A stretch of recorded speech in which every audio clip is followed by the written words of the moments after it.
नमस्कार। सबसे बड़ा सवाल देख रहे हैं, मैं हूं आपके साथ शिवानी रतूड़ी। राम मंदिर चढ़ावा चोरी मामले में कल सुप्रीम कोर्ट में सुनवाई हुई। सुप्रीम कोर्ट ने केंद्र सरकार, राज्य सरकार और श्री राम जन्मभूमि तीर्थ क्षेत्र ट्रस्ट को नोटिस जारी किया। साथ ही एसआईटी को अब तक की जांच की स्टेटस रिपोर्ट दाखिल करने का निर्देश दिया। मामले में अगली सुनवाई 20 जुलाई को होगी। इस बीच मामले की जांच के लिए एसआईटी फिर अयोध्या जाएगी। एक तरफ जहां जांच पड़ताल तेज है, कार्रवाई जारी है, तो दूसरी तरफ विपक्ष मामले में सीबीआई जांच की मांग कर रहा है। ऐसे में सवाल उठ रहा है कि आखिर जांच की आंच कहां तक पहुंची है, विपक्ष इतना बौखला क्यों रहा है और क्या मामले की जांच सीबीआई तक पहुंचेगी। इन्हीं तमाम सवालों पर चर्चा करने के लिए मेरे साथ स्टूडियो में मौजूद हैं कैपिटल टीवी के editor in chief doctor Manish Kumar. Sir, बहुत बहुत स्वागत है आपका। धन्यवाद। सर, सुप्रीम कोर्ट की अगली सुनवाई से क्या कुछ उम्मीदें की जा सकती है और क्या जो सीबीआई जांच की मांग उठ रही है, क्या सीबीआई तक मामला पहुंचेगा? देखिए, सबसे बड़ी बात यह है कि वहां चढ़ावा चोरी को लेकर के जिस तरीके से राजनीति हो रही है, इसलिए कोर्ट की नजरों में ऑलरेडी ये मामला जो है बड़ा वीक नजर आ रहा है। जैसे ही कोर्ट की सुनवाई हुई कल, चीफ जस्टिस बागची और जस्टिस मोहना, ये 3 जजेस वाली बेंच, पिटिशनर की तरफ से इमीडिएटली कहा गया कि ये खामियां वो बताने की कोशिश, वो सेंटेंस पूरा कर ही नहीं पाए कि चीफ जस्टिस ने कहा कि प्लीज सेव योर एनर्जी, बोले ऊर्जा को बचा करके रखिए, आपको बाहर जरूरत पड़ेगी।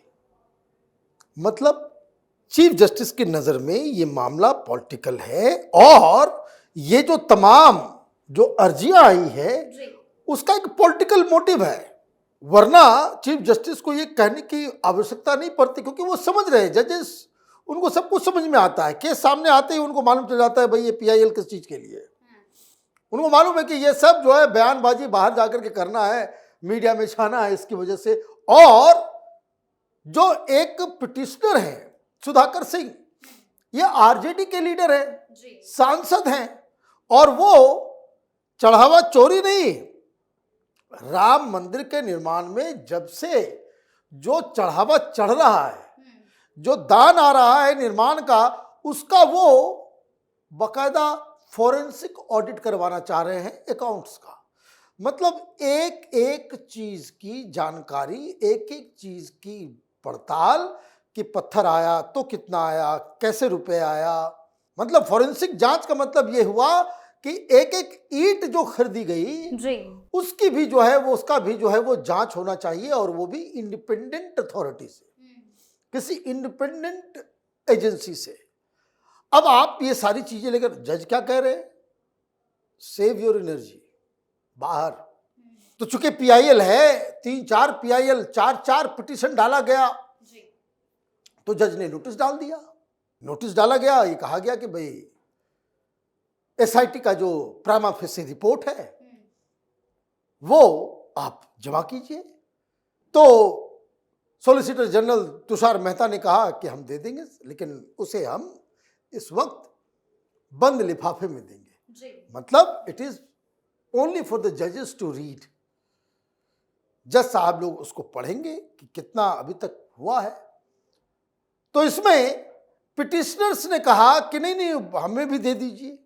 तो जज साहब ने कहा, चीफ जस्टिस ने कहा कि अभी ये ऑनगोइंग इन्वेस्टिगेशन है, आपको कैसे दे दिया जाए। बिल्कुल जी।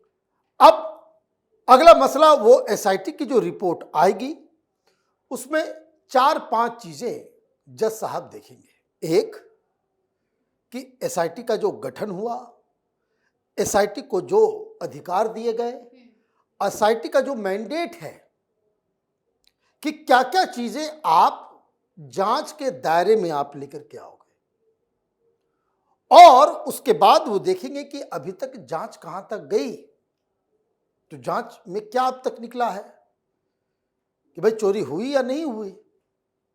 तो एसआईटी तो कह रही है कि चोरी हुई। चोरी किसने की, क्या मॉडस ऑपरेंडी था, सबूत क्या है, कौन कौन लोग हैं, मनी ट्रेल क्या है, जिन लोगों ने क्या वो पैसा, वो किस तरीके से काम कर रहे थे, ये सारी बातें, सारी चीजें वो एसआईटी की जांच में, उनके रिपोर्ट में वो देखेंगे, परखेंगे, और जब ये सारी चीजें हो जाएगी तो फिर जज साहब they will apply their mind कि क्या किसी को बचाने की साजिश तो नहीं हो रही है, या कोशिश तो नहीं हो रही है, क्या कुछ एलिमेंट को दरकिनार तो नहीं किया गया है, क्या इसमें कोई रॉन्ग प्ले तो नहीं है, कि जांच सही रास्ते पे चल रही है या नहीं। और जज साहब को लगेगा कि नहीं सब कुछ ठीक चल रहा है, तो ये सारे पीआईएल, सारी जांच, सारी मांग जो है वो कहां जाएगी, डस्टबिन में।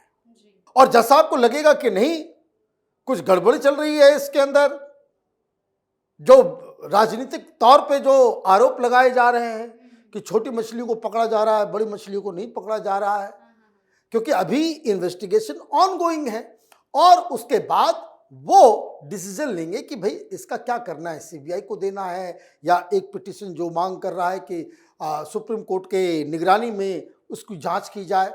कॉमन सेंस क्या कहता है?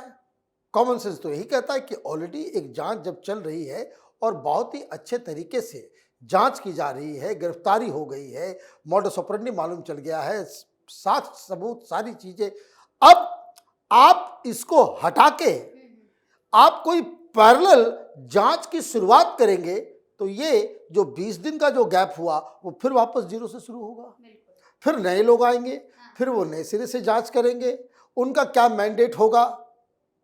अभी तो सरकार करा रही है, सीबीआई और बाकी एजेंसियों के साथ दिक्कत क्या होता है, वो बाहर से आते हैं, बाहर से आते हैं तो बहुत सारी चीज़ों की जानकारियां उनके पास नहीं होती है। सीबीआई का केस इतना लंबा लंबा क्यों चलता है? क्योंकि बहुत सारी जगहों पे आप देखिए कि वो बाहर वो इलाके से अनभिज्ञ होते हैं, पूरे सिचुएशन से अनभिज्ञ होते हैं, बाहर से वो लोग आते हैं, चीज़ें ऑलरेडी हो गई होती हैं, उसके बाद सीबीआई पहुंचती है, तो there are so many if and buts. और उसके अलावा उनको भी फिर वही लोकल अधिकारियों, जो पुलिस वाले जो काम कर रहे हैं, जो अधिकारी जो एसआईटी में शामिल हैं, जो अयोध्या पुलिस के जो लोग, उनसे ही मदद लेने की आवश्यकता होती है जी। तो बार बार वो क्या होता है, वो रिपीटिटिव हो जाता है, रिपीटिशन हो जाता है। तो जज साहब के दिमाग में ये भी रहेगा कि अगर एसआईटी सही काम कर रही है तो इसका मतलब है कि ये जो बातें हो रही है वो गलत है। तो ये जो इंडिकेशन सुनवाई के शुरुआत में ही चीफ जस्टिस ने दे दिया कि प्लीज सेव योर एनर्जी, बाहर आपको काम आएगा मीडिया में बाइट देने के लिए, ये सारी बातें जो है एक तरह से कहने का मतलब था कि ये सब बात अभी मत करो, यहाँ पे जाकर के बाहर मीडिया में करो। तो एक तरीके से एक आपको समझ में आ रहा है कि जज के दिमाग में, सीजीआई के दिमाग में क्या चल रहा है। तो मुझे नहीं लग रहा है कि इसमें कोई ये जो मांग की जा रही है, और फिर मांग करने वाले कौन है? अगर पॉलिटिकली आप देखिए, कल तक तो आप ही कहते थे कि सीबीआई जो है वो बीजेपी का भोंपू है, ये ED, CBI, CAG, election commission, ये सब बीजेपी की एजेंसियां बन गई हैं।